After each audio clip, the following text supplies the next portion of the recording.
The National Desk, America's News, now.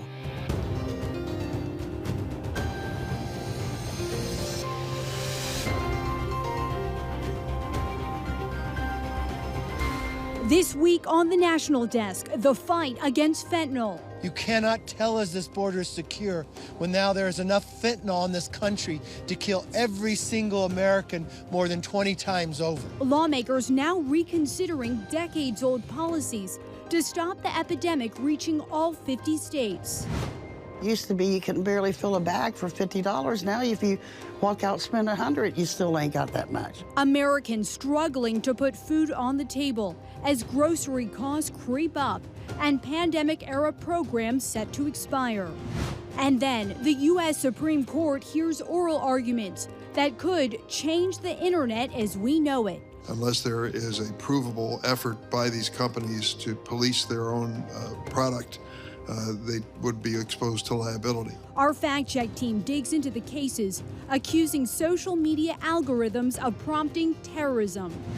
Plus, the debt default date looming over Capitol Hill, why some experts say time is running out for lawmakers to strike a deal. From the nation's capital, this is the National Desk, America's News Now. I'm Dee Dee Gatton. On this weekend edition, we take a look at the big headlines of the week and look ahead at what to expect, starting with the 4 big stories we've been following this week. Friday marked 1 year since Russia's invasion of Ukraine. This week, the president visiting the war zone as Americans contemplate the cost. Bird flu effects, how the disease is affecting the prices you pay at the grocery store. Plus, cost of living concerns, a record number of renters spending more than they should as the cost of financing a mortgage climbs even higher. But we start with a toxic train derailment in Ohio, devastating the community of East Palestine. This week, a new NTSB report revealing the reason behind the crash, an overheated wheel bearing. The report says the crew followed all of the correct actions to try and stop the train, but by the time they realized there was a problem, it was too late. The NTSB chair says temperature thresholds are set by railroads, and right now there's no federal guidance on where they need to be set. She says looking into that is a priority because this was, quote, 100% preventable. We've never seen an accident that isn't preventable. And I actually think that I don't like the word accident. I hate to use it. Nothing is an accident. The NTSB is also taking the rare step of holding public investigative field hearings this spring. The chair said the goal is to keep the town informed and discuss solutions. Turning now to the war in Ukraine, a new poll showing Americans are nearly evenly split on whether Russia or Ukraine will eventually win. The Economist YouGov poll finds 26% think Russia will be victorious, 27% believe Ukraine will fight until they win, 34% aren't sure which nation will prevail, and 13% think both are equally likely to succeed. The two big unknowns 365 days later, just how much longer this fight could go on and how much it might cost. The National Desk political correspondent Scott Thuman, who has reported from inside both Russia and Ukraine, has more on these lingering questions. Leaders of Ukraine and Russia both paying tribute to the loss of life over the last year. Tens of thousands dead, millions displaced. And then there's the financial cost, too. America's bill somewhere around $113 billion through last year, with President Biden promising more. It's worth fighting for as long as it takes, and that's how long we're going to be with you. But is there a point where it's too much? I asked White House spokesman John Kirby. Nobody, believe me, nobody here at the White House wants to be having the same conversation a year from now. And looking back on 2 years of war, we want this to end as soon as possible. A negotiated settlement is probably the best way to get there. But Mr. Putin has shown no interest in negotiating in good faith. Last May, 60% of Americans supported government aid to Ukraine. It's now 48%. certainly understand that some Americans have legitimate questions and concerns, but it's also important to remember that this war, though it's thousands of miles away, has already impacted life here in the United States in terms of the price of gas, in terms of contributing to the inflationary food prices. Chairman of the House Oversight Committee, James Comer, just sent this letter demanding proof to show U.S. money is being protected from waste, fraud, and abuse. And former President Trump, at the site of that toxic train crash in Ohio Wednesday, criticizing President Biden's overseas spending. I sincerely hope that when your representatives and all of the politicians get here, including Biden, they get back from touring Ukraine, that he's got some money left over. Back to that question of just how long this could last, Russia is more isolated than any time since the Cold War, yet it has begun another new offensive with reportedly 300,000 troops in the pipeline, which may require more manpower and money to counter it. In Washington, Scott Thuman for the National Desk. Scott, thank you. You may have heard of the 30% rule, the idea Americans shouldn't spend more than 30% of income on housing costs. It's advice some financial professionals have been giving for years. But after skyrocketing rental prices, some have said that is an impossible target to meet. Ridiculously high. Renting now is almost 2 times of what it would cost to have a mortgage payment. The federal government considers households that are cost-burdened to be those who spend more than 30% of their income on rent, mortgage, and other housing needs. Now, for the first time in their 20-plus year tracking history, Moody's Analytics found a record number of renters in the U.S. are spending 30% of their income on rent. Food costs are extremely high. You know, the very basic things that households need have seen much higher rates of inflation. We've got limited supply facing demand that was stoked by COVID-19 policies. I mean, that's a surefire recipe for rising prices. Director of the Institute for Economic Forecasting at the University of Central Florida, Dr. Sean Snaith, says wages and salaries have not risen fast enough to offset how fast we're seeing increases in the cost of living. In response, lawmakers nationwide have proposed or are considering legislation that would put a cap on rent increases. Snaith points out, when you try to dictate a price that's less than what the market price would be, there's unintended consequences and could in fact worsen the housing shortage, because now the incentive to build new units in areas where there's rent restrictions and rent controls is greatly diminished. And according to Rent.com, the national median rental price was a little more than $1,900 in January. Experts have said rental prices have started to ease slightly, but some tenants and communities nationwide say the availability of affordable housing continues to be a big issue.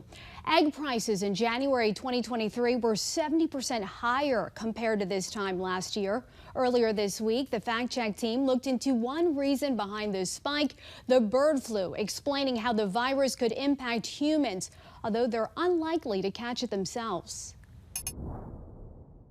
There are growing concerns tonight about the possible effects the bird flu could have on humans. The World Health Organization and the CDC say the health risk is very low, but many of us right now are already feeling the effects in our grocery bills. I'm back with the fact-check team tonight looking at the facts behind those rising prices. Janae, break it down for us. Well, Eugene, it's not just inflation making you pay more for chicken and eggs at the store. With the bird flu wiping out nearly 60 million farm birds, supply is low and there's still that demand, so prices are up. And how bad is this? Right, so inflation plays a role, so we're at 6.4%. Remember, the government wants that to get down to 2%. Now, those high numbers coupled with the bird flu is driving prices up. A pound of chicken has jumped from $1.62 last January to $1.86 this January. That's about a 15% increase. When it comes to eggs, it's a 150% increase, and that's a jump so many people are talking about. A dozen large grade A eggs have skyrocketed from $1.93 last January to $4.82 this January. Big difference there. We're all feeling that. Connor, you looked into supply and prices. When will those improve? Eugene, there's not an exact date, but Oklahoma State University agriculture economist Rodney Holcomb says because of the flu outbreak, it's going to take longer to get back to egg-laying capacity. That's because the chickens we eat take 8 weeks to grow, but it takes 6 months to raise a productive egg-laying hen. So it's going to take a while for things to get back to normal. That makes sense. Now, how far back does this problem go? The current outbreak goes back to about a year ago and has impacted farms in 47 states. And according to the Associated Press, farms have lost more than $1 billion. Lots of money there. Ladies, thank you so much for your work on this. And you can dive a little deeper into this Fact Check Team topic at home. You'll find links to the Fact Check Team sources by scanning the QR code on your screen or visiting us online at thenationaldesk.com. And still ahead, the armed robbery in Seattle caught on camera. The devastating impact of break-ins on small businesses there. Reaction from one shop owner who was robbed at gunpoint.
The National Desk team of reporters is bringing you the headlines from coast to coast.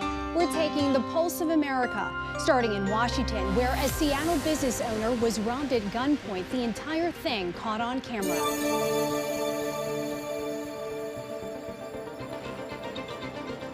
It's chilling to watch, but terrifying when you are the victim, says Manish.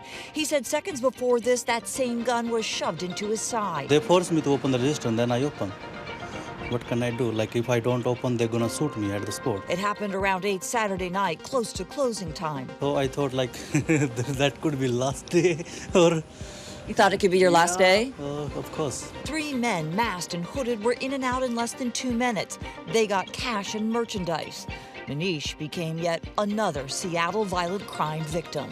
I see the gun first time in my life. And he says he can only hope it'll be the last. Violent crime hit a 15-year high in Seattle last year. In 2023, Manish says he and his business neighbors want more police presence before crime happens. In the same strip mall as Manish's shop, we found Mike Campbell. We called 911 multiple times asking, hey, where are you? He co-owns the Missing Piece, a board game and coffee shop. In August, someone took a hammer to his front door, helped themselves to merchandise in a locked case. We just leave it open at night, because if the first glass door didn't stop them, the second one won't. He too wants to see action from City Hall, a rebuilding of Seattle. The best way to stop crime is not give them a reason to do it. Now over to California, where state lawmakers want to hold social media companies accountable for their alleged role in the fentanyl crisis. If their bill passes, companies found liable of promoting the sale of fentanyl or unlawful firearms would have to pay up to $250,000 in fines. One mother whose 13-year-old son died after taking a fentanyl pill he bought on Snapchat says this legislation could help save lives. Luca was incredibly smart, and he was a bright boy, and it happened to him. They need to be held accountable, and every single chink we can take at that matters. According to the California Department of Public Health, more than 5,500 deaths in 2021 were related to fentanyl. In Ohio, a Cincinnati nonprofit is asking the public to help keep its food pantry stocked. St. Vincent de Paul says demand is up 45% at its pantries compared to last year as people grapple with high grocery prices. It also expects a surge in the number of families needing help next month when the federal government ends the additional pandemic-related SNAP benefits. The nonprofit is asking anyone who can help to host a food drive this season. Yeah, well, we just were, kind of frankly looking at our budget, looking at the numbers and realizing there's a gap here. We need to figure out how we can fill it. And we know the best way to do that is to ask for help in the community because we have lots of generous folks that I think to give. And so we're asking last for some year, help. St. Vincent de Paul's network served around 75,000 people. Ahead on the National Desk, America's News Now, why homebuyers are facing higher rates when it comes to financing. Plus, an expert's take on the economy. Will the Fed be able to make a soft landing, or is the economy headed towards a recession?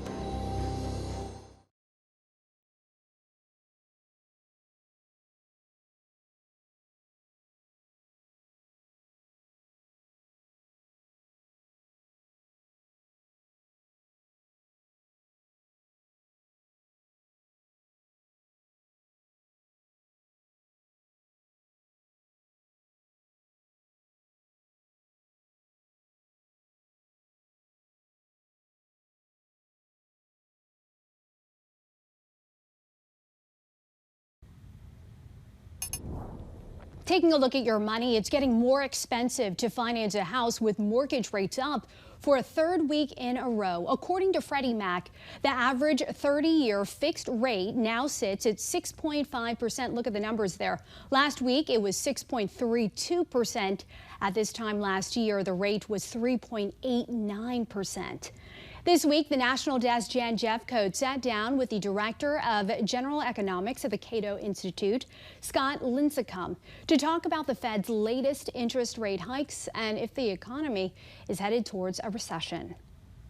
Right now, traditional savings accounts, Scott, are going up against stocks. Who would ever thought that would happen, right? Because of the Fed's interest rate hikes. And it seems like the rate hikes are far from done when you look at inflation right now. How high do you think we could go when it comes to these rate hikes? And are you expecting another market plunge?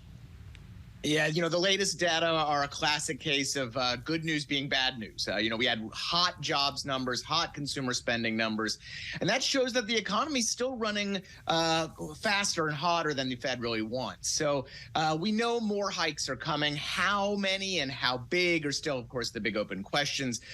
Safe to say we're going to see at least 2 more 25-point hikes in March and May, but we could see even more if the economy stays hot. That said, markets seem to have priced most of this in. I wouldn't expect any major corrections, but, we could certainly see, additional steps down like the ones we've seen in the last week. Can the Feds pull off a soft landing? Is that still possible? I mean, it is possible, but we shouldn't really judge too much on 1 month of data. Stuff changes very quickly. There are revisions. But, look, Goldman Sachs actually lowered their recession probability to just 25%. Now, they're the outlier. Most still see it's likely better than 50-50. But there is still a chance that the Fed can thread that needle. Scott, President Biden signed a $1 trillion infrastructure bill. It was called Buy American back in 2021. It was an initiative to promote domestic manufacturing and try to fuel some blue-collar renaissance going on here. But they're now running into this big problem since the U.S. is no longer producing many of the materials necessary to modernize roads, bridges, and ports. Tell us more about this. Yeah, Buy American sounds great. It's a politician's dream. But, in a modern economy, it is really, really tough to source everything from a single country. And Buy American really has a long history of gumming up major public works projects because it's basically a tax that makes projects not just cost more, but takes years longer to complete because of all the paperwork and the rules and bureaucracy. And those rules, unfortunately, just got even tighter in this legislation. And local officials all over the country are complaining and warning that it's going to be really hard to finish roads and bridges and ports and the rest if they have to source everything from the United States. Certainly they can source a lot, but everything becomes very tough. And that's precisely, what you don't want if you're trying to get important infrastructure projects done quickly. What materials are we talking about? What kind of materials are they having to source now? Well, you know, a port cranes, I think, is a great example of something that is very difficult to source domestically, and that port operators have recently written about that being a difficult thing. But truly, you know, this is a classic case of trade and specialization where we make a lot of stuff in the United States. We're the second largest manufacturing nation in the world, but we just don't make everything. And it makes a lot of sense for us to make certain higher value products like aircraft or whatever, and leave some of the other things like steel or lumber or cement to other countries and trade to get the rest. You know, just like we don't make our own clothes at home, we as a country shouldn't be making everything as well. Right. We should leave that to others and then focus on the more important stuff. Well, it's just so cost prohibitive, right? I mean, some of the materials we're talking about, copper, drywall, fiber optic cables, where would these typically be imported from, and how realistic is it for all of those materials to be produced in the States? Yeah, so we import from really everywhere, but for a lot of these construction materials, you're looking at Canada and Mexico, you know, our NAFTA partners, for a lot of these products, particularly things like lumber, steel, and cement. But like I said, it's just not really realistic to make all this stuff here. And even if it were realistic, it takes years for manufacturing facilities to get up and running. Yeah. And these ports projects, these road projects, we want these done quickly. And so you have a lot of public officials just throwing up their hands and saying, look, do you want this done in a cost-effective way, and do you want it done quickly, or do you maybe, you know, just wait around for maybe some manufacturing to come back online? Yeah. All right. Director of General Economics and Trade at the Cato Institute, Scott Lincecum. Great to see you today. Thanks for joining us. Have a great weekend, my friend. You too.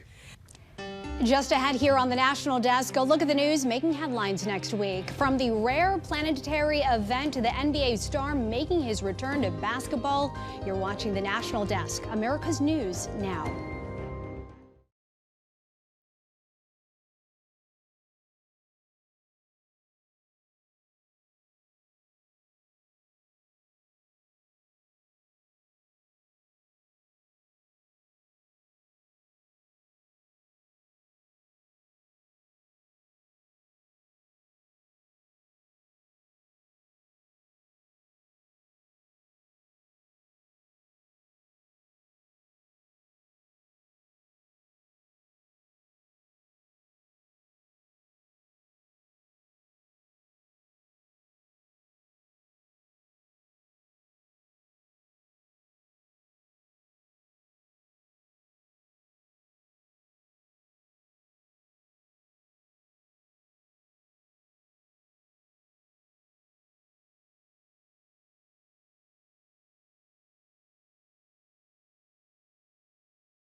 Taking a look at the top trending stories on our website right now. A Florida woman has been charged with aggravated battery after deputies say she deliberately drove into oncoming traffic, blaming an eventual collision on drivers actually going the right direction.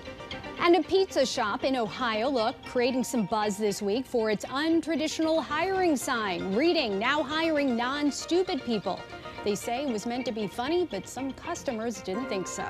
Those stories and much more available right now at thenationaldesk.com. Looking ahead to stories making headlines this week, two of the brightest planets in the sky, Jupiter and Venus, will meet up in a rare planetary conjunction. Don't forget to look up. The planets will be the closest on Wednesday evening, best visible an hour after sunset. Also this week, NBA star Kevin Durant is expected to make his debut for the Phoenix Suns. Durant hasn't played since January when he sprained his MCL playing for the Nets. And starting Wednesday, all service members will automatically receive an extra $100,000 in life insurance coverage. That includes those who previously declined the benefit. The increase will result in an added $6 pay deduction per month. A deadline is looming for the Department of Justice. Congress gave the DOJ until March 1st to hand over the documents related to the FBI's probes into parents who attended the heated school board meetings. Some are accusing the department of dragging its feet. The National Desk Kayla Gaskins reports. I am not leaving. Passionate parent or domestic terrorist? The new Republican-led House Judiciary Committee digging into the Department of Justice's investigation into parents pushed to the brink over pandemic-era mask mandates and critical race theory. I am disgusted. They're expressing their First Amendment right to go to these meetings and to share their opinions and give their input to school boards. So we want to be sure that when that's happening, that they're not being unjustly targeted. These outbursts at school board meetings prompting the FBI to investigate the upset parents as domestic terrorists, according to whistleblowers. Am I a domestic terrorist because I want to know what my daughter is being taught in school? Earlier this month, the committee issuing subpoenas requiring Attorney General Merrick Garland, FBI Director Christopher Wray, and Education Secretary Miguel Cardona to turn over related documents by March 1st. I mean, I think it's absolutely necessary to investigate this because we really don't know what steps that the Department of Justice or the FBI took to begin investigating parents. Representative Mike Johnson, who serves on both the House Judiciary Committee and the Select Subcommittee on the Weaponization of the federal government, says their request has yet to be fulfilled. The stakes could not be any higher here. Congressional Republicans adding this to their larger investigation into what they allege is the weaponization of the Department of Justice by Democrats to intimidate those who disagree with their policies. There is an apparent pattern here that the FBI has been using federal law enforcement resources for political purposes. We reached out to the Justice Department for comment, and they have not yet responded. Representative Johnson says Congress has their work cut out for them, but he hopes these investigations will ultimately lead to reforming the Justice Department from the top down. In Washington, I'm Kayla Gaskins. Kayla, thank you. Ahead in our next half hour, the race against the debt deadline. Congress on edge as experts warn the government could have to default sooner than expected. Plus, the Supreme Court cases this week questioning protections for big tech.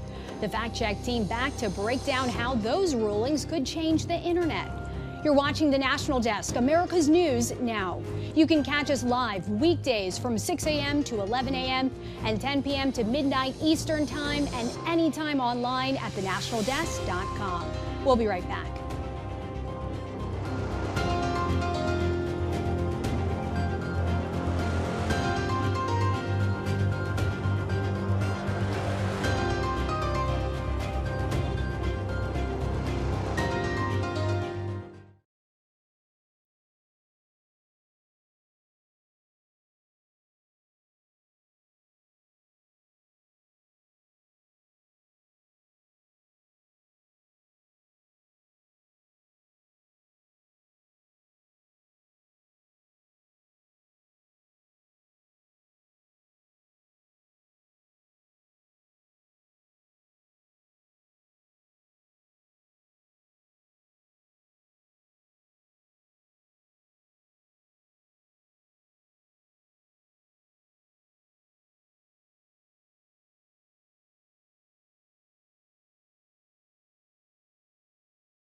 The National Desk, America's News Now.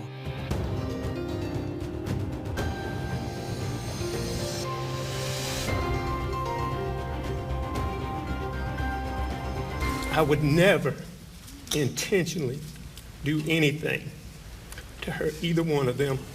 Alex Murdaugh taking the stand in his own double murder defense. The big courtroom reveal from the disbarred attorney accused of killing his wife and son. Plus, the 2024 race to the White House with fundraising efforts already underway. The unofficial candidate gaining traction with donors. And then fentanyl flow. New details on how the dangerous drug is slipping right past officials and into U.S. cities and towns. From the nation's capital, this is the National Desk, America's News Now. I'm Dee Dee Gatton, and this week we begin with the nation's debt debacle. Lawmakers grappling with a new date for a possible default if Congress doesn't act to raise the debt limit. Experts at the Bipartisan Policy Center moving up their estimates for when the country's credit could run out from summer or early fall of 2023 to early June. The center's director saying the new prediction reflects the current uncertainty in the U.S. economy. The date also largely relies on how much cash the Treasury collects in 2022 tax revenue. Republicans insist entitlement programs, including Social Security and Medicare, are off the table when it comes to budget cuts. However, former Vice President Mike Pence, a possible 2024 presidential contender, disagrees. Right now, President Biden's policy is insolvency. I mean, we're looking at a debt crisis in this country over the next 25 years that is driven by entitlements, and nobody in Washington, D.C. wants to talk about it. Republicans are demanding budget cuts as part of any deal to increase the debt limit. Democrats say there should be no preconditions.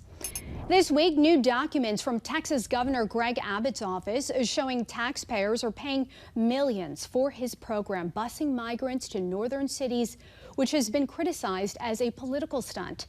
The files obtained by our station KEYE show the governor has sent more than 16,000 migrants to so-called asylum cities like New York City and Washington, D.C., costing Texas taxpayers nearly $38 million in bus tickets.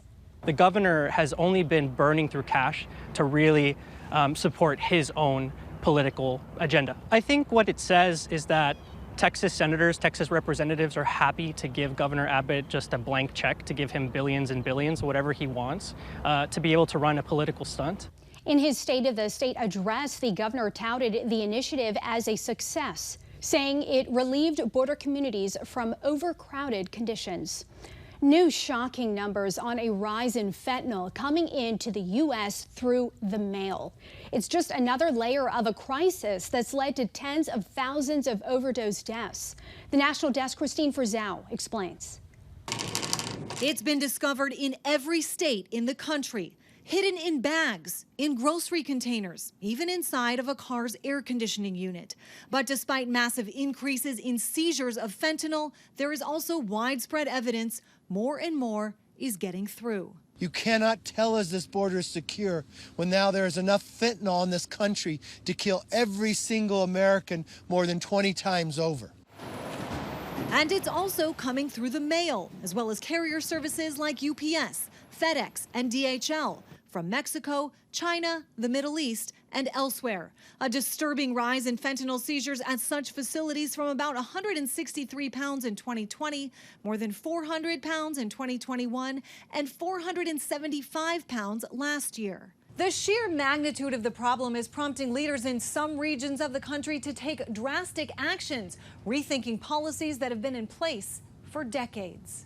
San Francisco, one of the country's most progressive cities, now weighing changes to its sanctuary policy on the books since 1989. It prohibits city officials, including police, from asking about immigration status or cooperating with immigration and customs enforcement in any way, except following convictions of previous serious crimes. If we are going to withhold the protection of sanctuary from someone for extortion or carjacking, I believe that dealing fentanyl, the deadliest crime in the history of recreational drugs, should be on that list. Butler County, Pennsylvania, just this week overturning its sanctuary status with a unanimous vote from the prison board there. To have something actively working against you when you are trying to fire on all cylinders to keep your community safe, to have this out there and sort of be, undercutting everything you're doing has been very hurtful.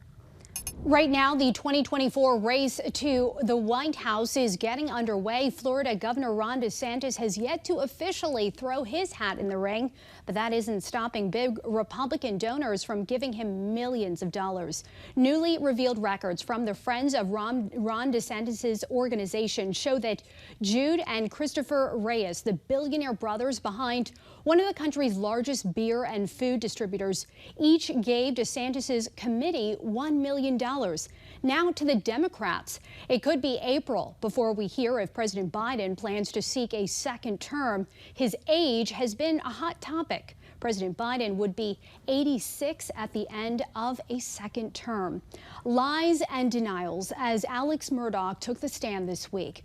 The former South Carolina attorney is on trial for the murder of his wife and son. He admitted lying to investigators when he told them he was not at the scene of the crime, saying his addiction is to blame for his being untruthful. As my addiction evolved over time, I would get in these situations or circumstances where I would get paranoid thinking, and it could be anything. Prosecutors accuse Murdaugh of committing the double murder to distract from financial misconduct allegations he faced.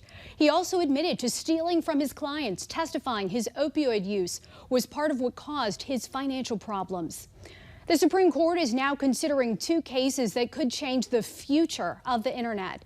The fact-check team dug into the issue earlier this week, explaining why both Republicans and Democrats want Section 230 repealed, but for different reasons. The Supreme Court this week is hearing oral arguments in two cases involving Section 230, a law criticized by both Republicans and Democrats that protects social media companies from liability for user posts. I'm back with the fact-check team. Courtney, both sides of the aisle argue that the Section 230 has given big tech too much power. That's right, and this is interesting. Since 2019, lawmakers have formally introduced over 45 bills to amend or repeal it. Some would call this bipartisan opposition partisan in nature. So let's start with Republicans here. Why do they oppose it? A lot of the criticism has come from Republicans, spearheaded by President Trump, who say that social media platforms intentionally silence conservatives. The Trump administration even tried to turn some of that criticism into policy. For example, in 2020, the Justice Department came out with a proposal to reform the law to promote more transparency and open discourse. And that same year, the White House issued an executive order calling on the FCC to interpret the law in a more narrow way. But the FCC is an independent agency and it doesn't regulate social media or content moderation decisions, so neither of those were successful. Okay, let's talk Democrats here. Connor, why do they want it gone? Well, Democrats want to repeal it for another reason, and that's to stop online misinformation, because they say it threatens democracy and public health by allowing websites to avoid accountability. And President Biden supports reforming it. He said in a Wall Street Journal op-ed that, quote, big tech companies need to take responsibility for the content that they spread. But the administration hasn't really said what that reform would look like. Right. Now, meantime, we're going to watch and see how this plays out in the Supreme Court, how they interpret the law. So we'll keep an eye on that. Now, for more on this fact-check team topic, including links to where the fact-check team found all of their information, you want to scan the QR code you see there on your screen. You can also visit us the old-fashioned way at thenationaldesk.com. Still to come here, derailment donors, businesses stepping up for the community after the toxic train derailment in Ohio. Plus, a powerful snowstorm, the major problems for drivers across the country.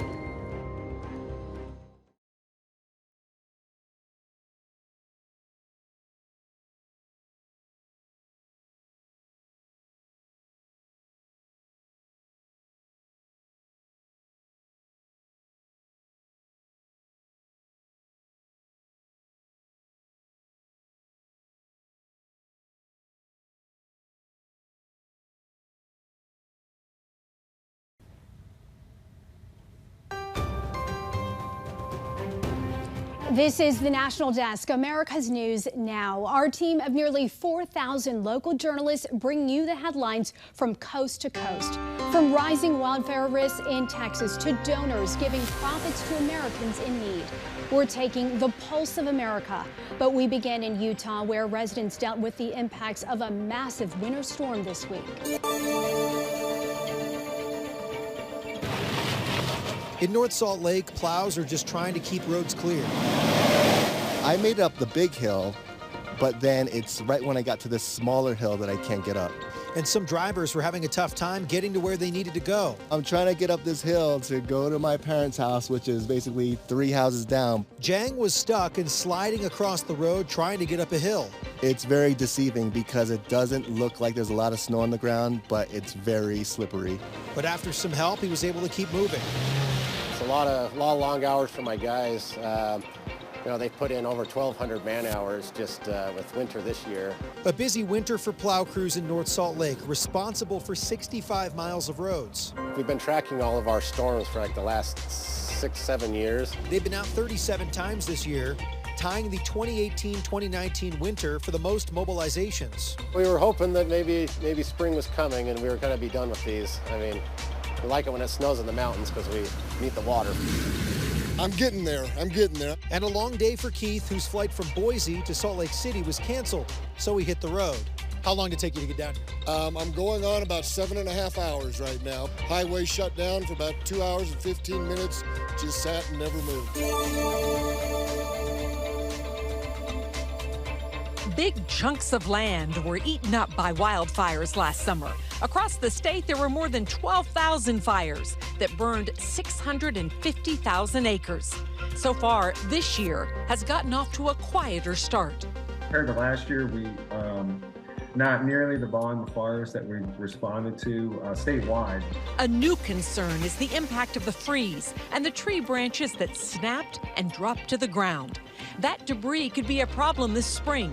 But for now, the Texas A&M Forest Service is not expecting the downed tree limbs to fuel many fires. Because of that, the freeze event was so recent, and we've been kind of in a cooler, moist environment, those heavier, larger diameter limbs and branches haven't quite dried out enough, so they probably won't support a whole lot of fire activity. Wildfire experts say areas west and south of Austin are the driest and most likely to have wildfire activity. Any spark could have trees and the dormant grass becoming fuel for a fire. It's Donald Trump in a honey bottle. It's 16 ounces of pure raw honey. Todd Gearhart is the owner of Make Honey Great Again, a homemade honey company based out of Charleston, South Carolina. An Ohio native, Gearhart packed his bags and made the 11-hour drive, honey in hand, to East Palestine. We donate 100% of all the profits today to this group here. And with former President Donald Trump in East Palestine on Wednesday, Gearhart set up shop on the corner of Main and Market Street, anticipating to see the former president while hoping to make a difference. The money will go to the fire department, the different churches, whatever it is that they need. We've had thousands of dollars already donated from people in Charleston, South Carolina, and around the country to help in this cause, to help these people here in this area through their tragedy. But no matter the president or party on the bottle, Gearhart says it's all about unity. It's not a Democrat or Republican thing. It's an American thing, and Americans are suffering, and we're here to help.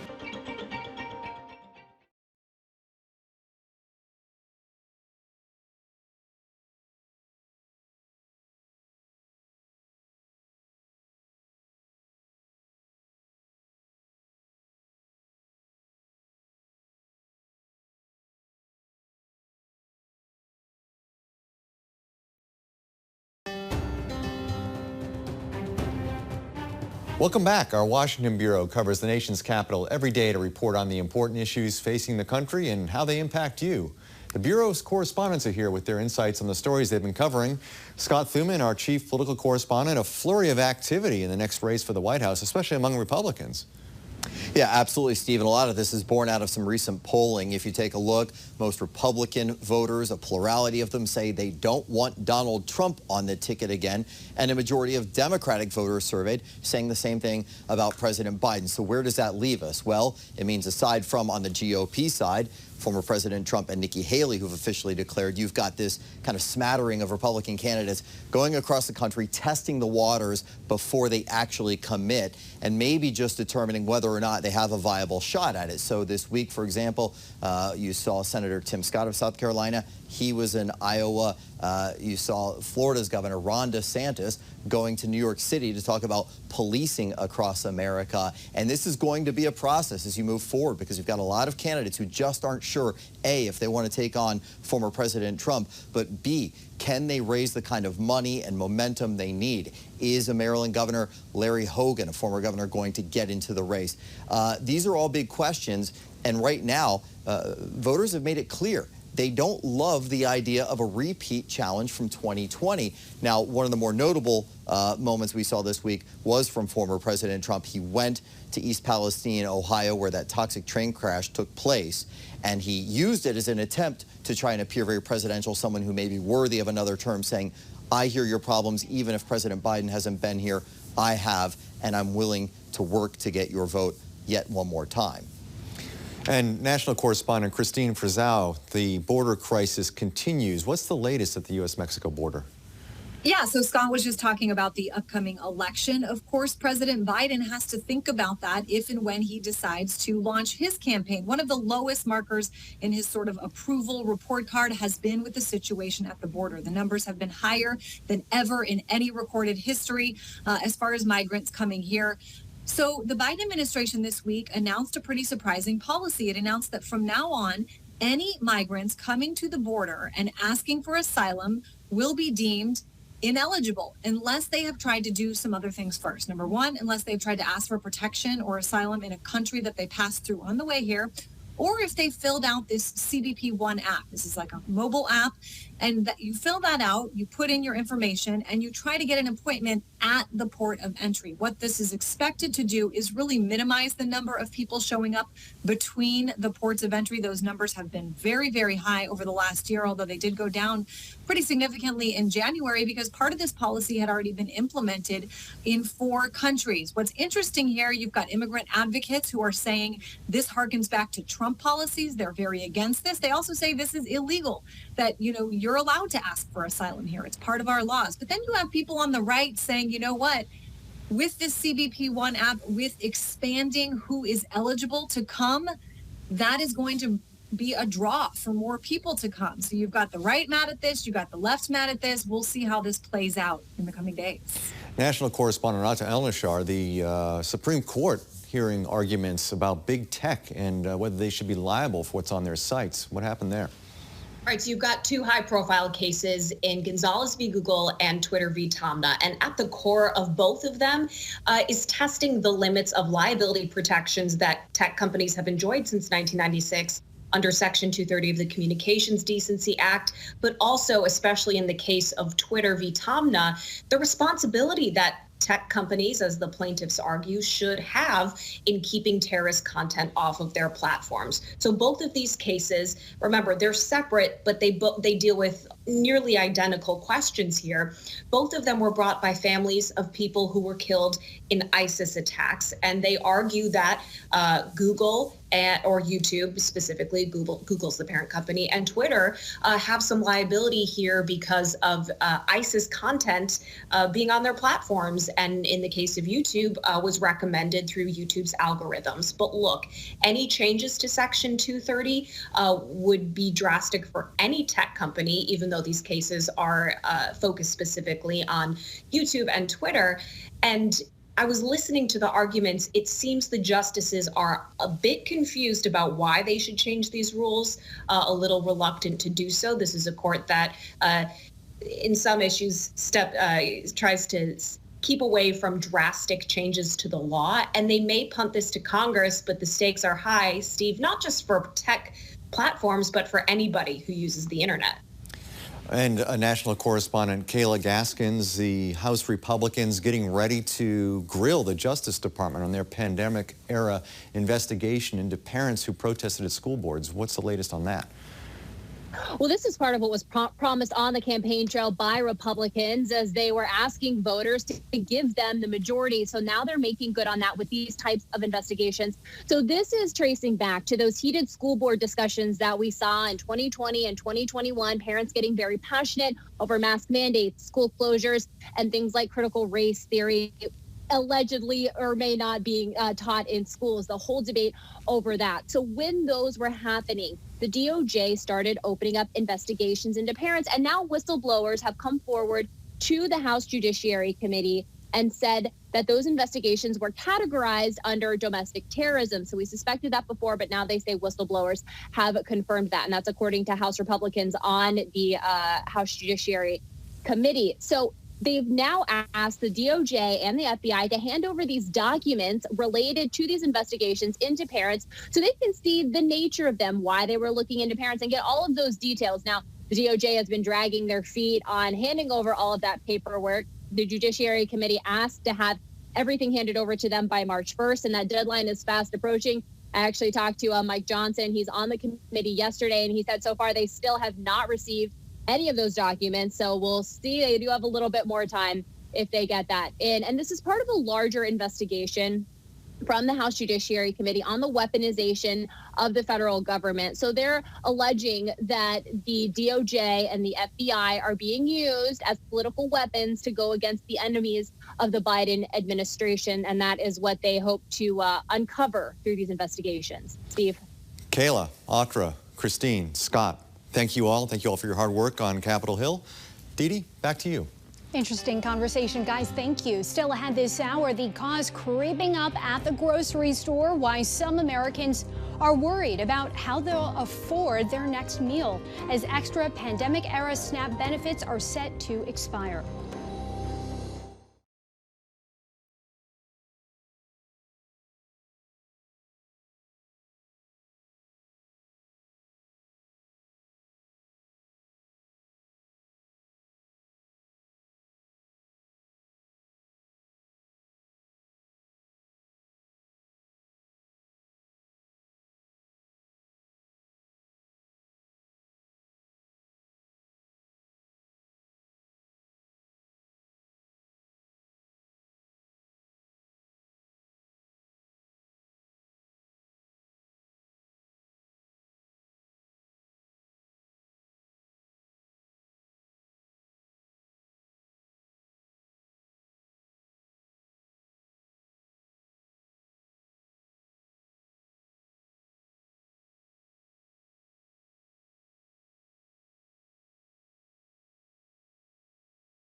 More than 40 million Americans receive benefits through SNAP, the Supplemental Nutrition Assistance Program.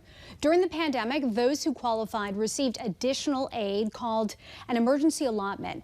It helped reduce poverty by 10% and child poverty by 14%.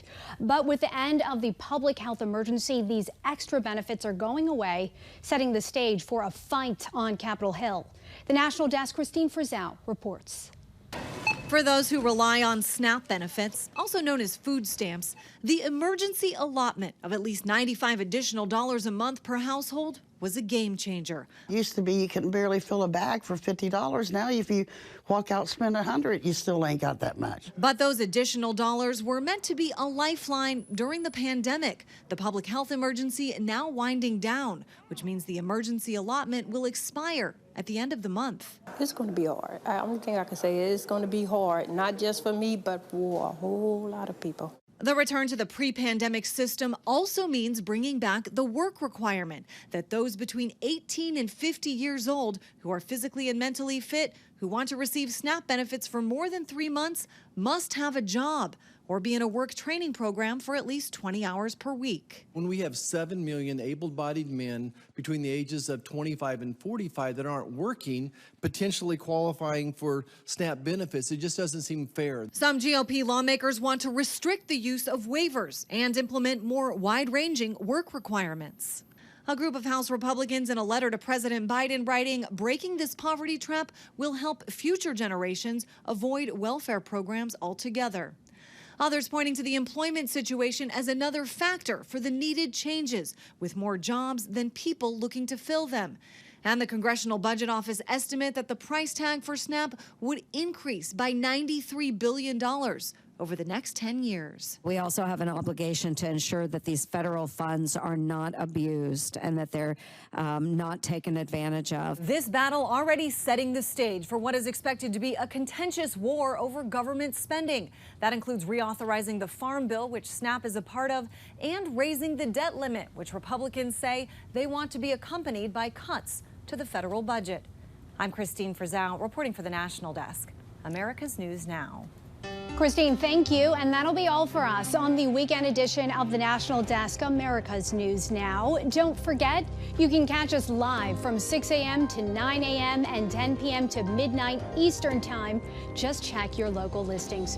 You can also watch online and catch up with the latest headlines on thenationaldesk.com. Thanks so much for watching. Have a great weekend, and we'll see you back here next week.